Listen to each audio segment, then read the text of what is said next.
क्या आपने कभी महसूस किया है कि आप हर दिन प्रार्थना करते रहें, हर दर्द चुपचाप सहते रहें, हर बार खुद को संभालते रहें, लेकिन ब्रह्मांड ने आपको कभी जवाब ही नहीं दिया? और सबसे दर्दनाक चीज क्या होती है जानते हो? जब आपके आसपास के लोग आगे बढ़ते जाते हैं और आप वही खड़े रह जाते हो, तब इंसान सोचता है शायद भगवान मुझे भूल गया। लेकिन वेदांत कहता है जिसे सबसे देर से मिलता है उसे सबसे गहराई से तैयार किया जाता है। क्या हो अगर तुम्हारी डिले पनिशमेंट नहीं बल्कि तुम्हारी आत्मा की अंतिम तैयारी हो? क्योंकि कभी कभी यूनिवर्स तुम्हें रोक नहीं रहा होता, वो सिर्फ ये देख रहा होता है कि तुम्हारी ऊर्जा उस डेस्टिनी के लायक बनी भी है या नहीं। मनुष्य की सबसे बड़ी समस्या फेलियर नहीं है बल्कि इंतजार है।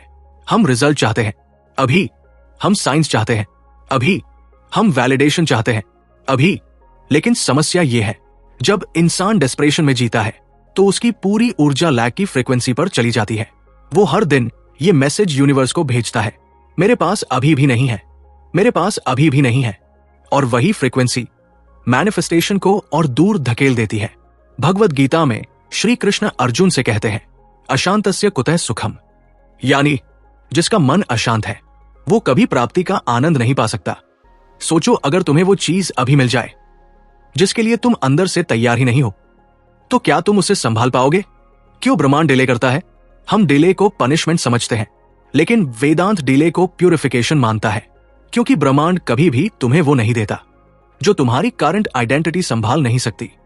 कभी कभी डिले इसलिए नहीं आता कि तुम्हारी डेस्टिनी ब्लॉक्ड है, बल्कि इसलिए आता है क्योंकि तुम्हारा पुराना वर्जन अभी मरा नहीं है।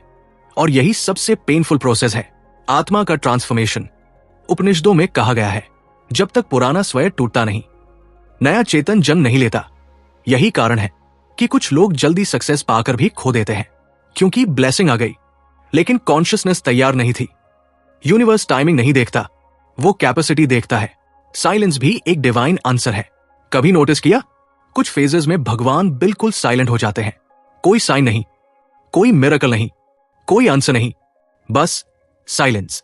लेकिन यही साइलेंस सबसे बड़ी परीक्षा होती है, क्योंकि इसी साइलेंस में पता चलता है क्या तुम सच में भरोसा करते हो या सिर्फ रिवॉर्ड मिलने तक स्पिरिचुअल थे। महाभारत में पांडवों ने वर्षों तक एग्जाइल झेला, लेकिन वही एग्जाइल उनकी आंतरिक शक्ति की लैबोरेटरी था। अगर वे तुरंत राज्य पा लेते तो शायद वे कुरुक्षेत्र जीत ही नहीं पाते। इसीलिए हर साइलेंस रिजेक्शन नहीं होता, कुछ साइलेंस तुम्हें मजबूत बनाने के लिए भेजे जाते हैं। अब एक बहुत गहरी बात समझो, डेस्परेशन सिर्फ इमोशन नहीं है, वो एनर्जेटिक रेजिस्टेंस है। जब तुम हर दिन ऑब्सेस करते हो कब मिलेगा, क्यों नहीं मिला, सबको मिल गया, मुझे क्यों नहीं, तो तुम अननोइंगली यूनिवर्स को यह बता रहे हो कि तुम्हारा वर्तमान इनकम्प्लीट है। और वेदांत कहता है जो स्वयं को अधूरा मानता है वो हर जगह अधूरापन ही आकर्षित करता है। यही कारण है कि कई बार मैनिफेस्टेशन तब आती है जब इंसान उसे चेस करना छोड़ देता है। क्यों? क्योंकि उसी पल रेजिस्टेंस डिसोल्व हो जाता है। बहुत लोग सोचते हैं कि उनका ब्लॉकेज बाहर है, लेकिन असली ब्लॉकेज अंदर होता है। पुरानी आइडेंटिटी, पुराने डर, पुरानी कमी की सोच। और सबसे बड़ा ब्लॉकेज कंट्रोल। मन हर चीज को कंट्रोल करना चाहता है। कैसे होगा, कब होगा, किसके थ्रू होगा। लेकिन समर्पण का मतलब हार मानना नहीं होता। समर्पण का मतलब है मैं एक्शन लूंगा लेकिन टाइमिंग को फोर्स नहीं करूंगा। सीकिंग से बिकमिंग तक तुम्हारी जिंदगी तब बदलती है जब तुम सीकिंग छोड़कर बिकमिंग शुरू करते हो। मतलब उस इंसान की तरह जीना शुरू करो जो ऑलरेडी उस डेस्टिनी को डिजर्व करता है। अगर तुम्हें अबंडेंस चाहिए तो पहले कमी वाला माइंडसेट छोड़ना पड़ेगा। अगर तुम्हें डिवाइन लव चाहिए तो पहले खुद के अंदर टॉक्सिसिटी खत्म करनी पड़ेगी। अगर तुम्हें पीस चाहिए तो पहले भीतर के युद्ध खत्म करने होंगे, क्योंकि यूनिवर्स शब्द नहीं सुनता, वो वाइब्रेशन पढ़ता है। साइंस की यूनिवर्स अब तुम्हें वैलिडेट करने वाला है। अब सवाल है कैसे पता चलेगा कि मैनिफेस्टेशन करीब है? ध्यान से सुनो। जब तुम डेस्परेट होना बंद कर देते हो, जब तुम्हारा मन शांत होने लगता है, जब तुम आउटकम से इमोशनली अटैच्ड नहीं रहते, तभी सिंक्रोनिसिटीज शुरू होती है।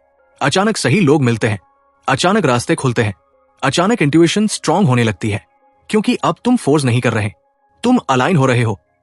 एक दिन तुम पीछे मुड़कर देखोगे और समझोगे कि डिले सबसे क्रूएल हिस्सा नहीं था, वो सबसे सेक्रेड हिस्सा था।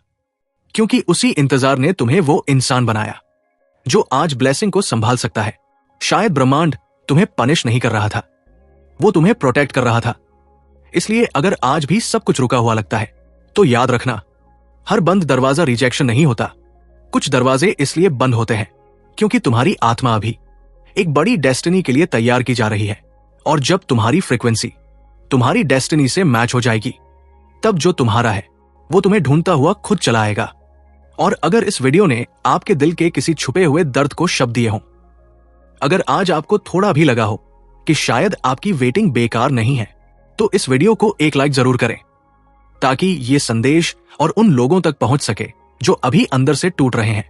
चैनल को सब्सक्राइब कर लीजिए, क्योंकि यहां हम सिर्फ बातें नहीं करते, हम आत्मा की उन सच्चाइयों को समझते हैं जिन्हें दुनिया अक्सर नजरअंदाज कर देती है।